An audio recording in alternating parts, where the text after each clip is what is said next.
हाय दोस्तों, मैं एक चार्टर्ड अकाउंटेंट हूँ और मैं आपसे इस विषय में बात करने आया हूँ कि क्या आपको कॉमर्स करनी चाहिए या नहीं करनी चाहिए। हर एक स्टूडेंट की लाइफ में एक ऐसा फेज़ आता है जब वो 10th को पास करता है तो उसको ये समझ नहीं आता कि वो कौन सा सब्जेक्ट करे। तो नॉर्मली क्या होता है कि हम अपने कोलीग से पूछते हैं, अपने फ्रेंड से पूछते हैं या अपने किसी सीनियर टीचर से पूछते हैं कि जो वो हमें सजेस्ट करते हैं वही हम कर लेते हैं। या फिर एक और कॉमन जो होती है, स्टूडेंट सोचता है कि यार साइंस तो बड़ी मुश्किल है, अगर मैं इसको कर नहीं पाऊँगा तो फिर मैं ऐसा करता हूँ, अगर आर्ट्स करूँ तो लोग समझेंगे कि ये मैं इंटेलिजेंट नहीं हूँ, तो ऐसा करता हूँ कॉमर्स ही रख लेता हूँ। कि अगर आप भी ऐसे ही स्टूडेंट हैं तो प्लीज़ आप अपनी अंडरस्टैंडिंग को करेक्ट करिए। आप बिल्कुल गलत सोच रहे हैं, क्योंकि कॉमर्स एक ऐसा हल्का सब्जेक्ट नहीं है जो आपको इस तरह से सोच के आगे बढ़ना चाहिए। तो फिर आखिर ये कॉमर्स है क्या, उसमें आपको ये समझाता हूँ। जैसे हमारी बॉडी में ब्लड होता है, वैसे ही कॉमर्स जो हमारी इकॉनमी है, वर्ल्ड इकॉनमी है, उसमें एक ब्लड का काम करता है।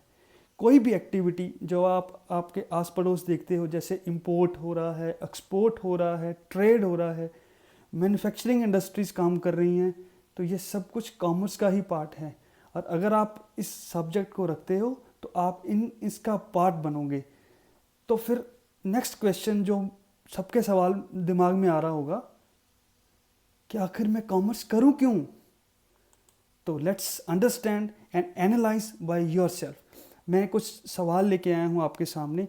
अगर आप इन सवालों को खुद से एनालाइज करोगे तो आई एम होपफुल कि आप खुद इस चीज़ की अंडरस्टैंडिंग बना पाओगे कि मुझे ये कॉमर्स सब्जेक्ट करना चाहिए या नहीं करना चाहिए। सबसे पहला है कि क्या आपको बिजनेस में इंटरेस्ट है। अगर हाँ तो you should opt for commerce. क्यों? क्योंकि कॉमर्स में ही सारी ऐसी पढ़ाई, ऐसी टर्म्स सिखाई जाती हैं जो आपको एक सक्सेसफुल बिजनेसमैन बनने में हेल्पफुल रहेंगी। और दूसरा सवाल है, क्या आपको बैंक की जॉब अच्छी लगती है।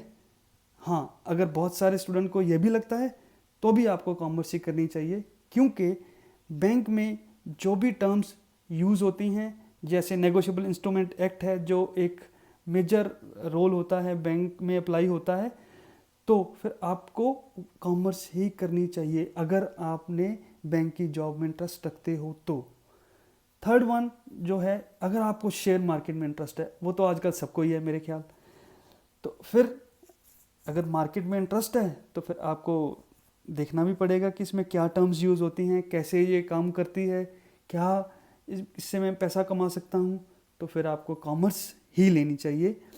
और नेक्स्ट है कि जो भी आप अपनी वेल्थ कमाते हो या अपना पोर्टफोलियो आप बनाना चाहते हो, फॉर एग्जांपल आप अपने पैसे को एफडी में इन्वेस्ट करोगे, सोने में इन्वेस्ट करोगे,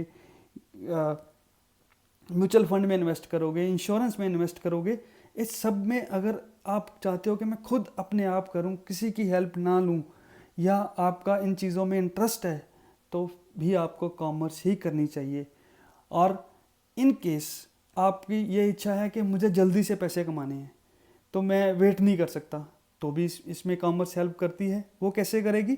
क्योंकि आफ्टर +2 आप एक as a part time accountant की जॉब कर सकते हो, जिससे आपकी स्टडीज़ का खर्चा निकल सकता है, आप इंडिपेंडेंट हो सकते हो। क्योंकि जब आप +2 कर लेते हो तो उसमें जो बेसिक कॉन्सेप्ट्स अकाउंटिंग के रिलेटेड होते हैं वो तब तक क्लियर हो जाते हैं और उससे आप अपनी जॉब कर सकते हो। Last but not the least, अगर आपकी फैमिली ऐसी है कि जो आपकी पढ़ाई पे मेडिकल नॉन मेडिकल जितना खर्चा नहीं कर सकती, तो भी आपको कॉमर्स ही करनी चाहिए, ताकि आप अपनी ज़िंदगी को आगे अच्छे तरह से जी सकें। और फर्दर मैं अपनी नई वीडियो में आपको बताऊंगा कि इस कॉमर्स में कौन सी ऐसी स्ट्रीम है जो आपको अपनी लाइफ में आगे ले जाएंगी। तो thanks for watching this and keep sharing, subscribe this if you like it. Thanks.